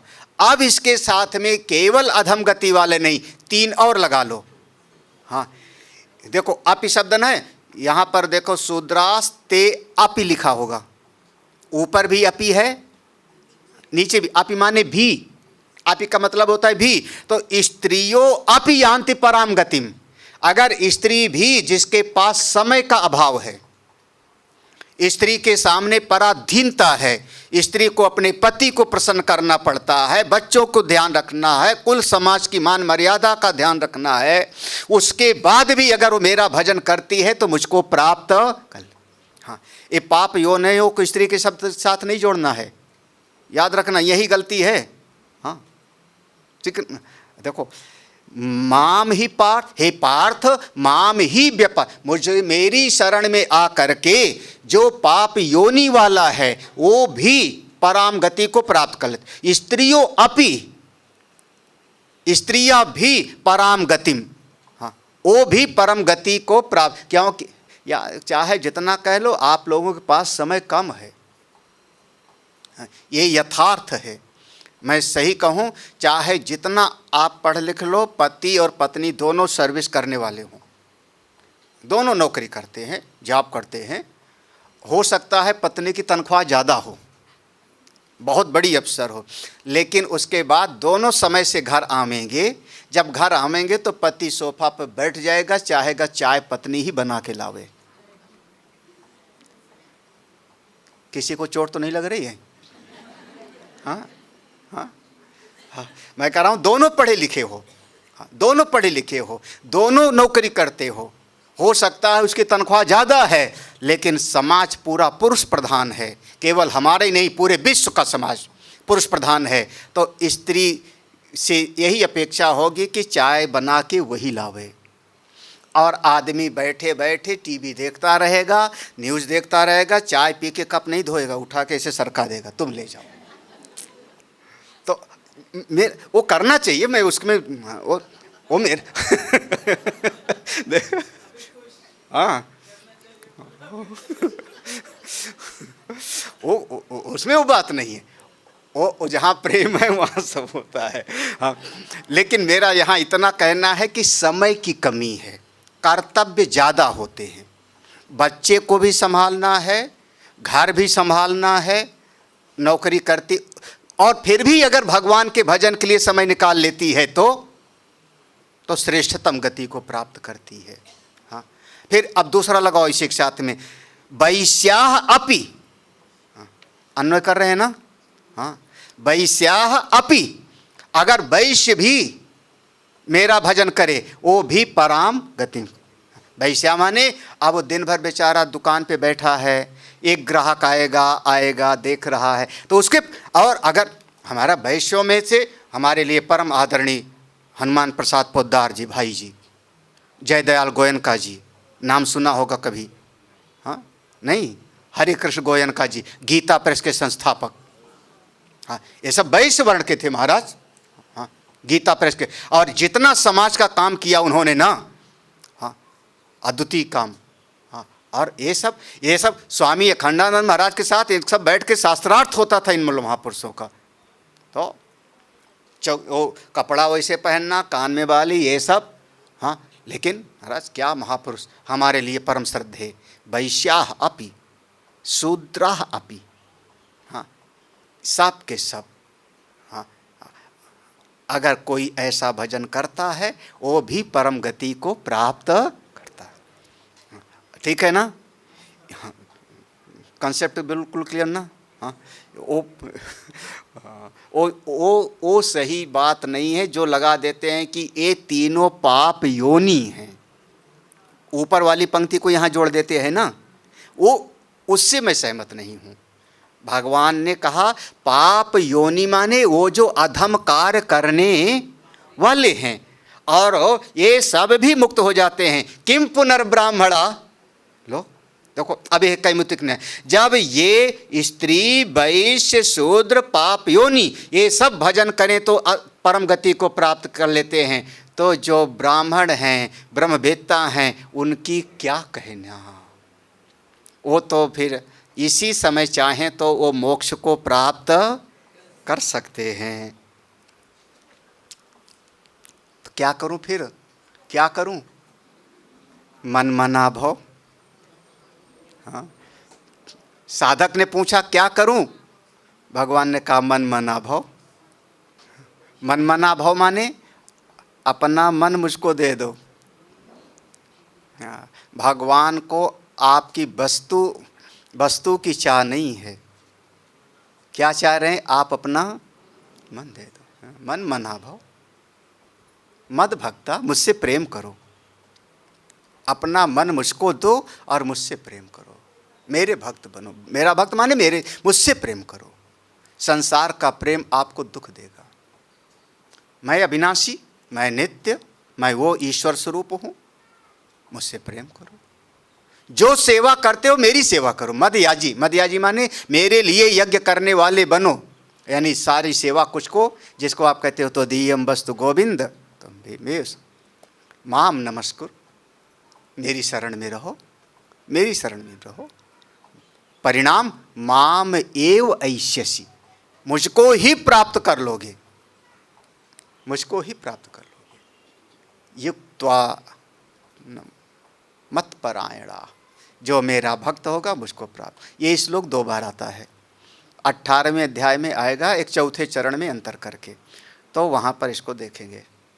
हाँ, मन मना भव, ये श्लोक याद होना चाहिए सबको। मन मना भव मद भक्तो मदयाजी माम नमस्कुरु, मामे वैश्वस्य युक्त्वैमम आत्मानं मत्पा। बहुत बढ़िया, भगवान ने ऐसा उपदेश दिया। भगवान का स्वरूप ऐसा है, भगवान का स्मरण ऐसा करना है। इस जगत के साथ भगवान का संबंध अध्यास और अधिष्ठान का है, कल्पना और अधिष्ठान का है, कार्य और कारण का संबंध नहीं। कार्य कारण का संबंध नहीं, अधिष्ठान अध्यस्त का संबंध है। मेरी शरण में रहो, तुम्हारा कल्याण होगा। ओम पूर्णमदः पूर्णमिदं पूर्णात् पूर्णमुदच्यते पूर्णस्य पूर्णमादाय पूर्णमेवावशिष्यते। ओम शांति शांति शांति। हरि ओम। श्री गुरुभ्यो नमः। हरि ओम।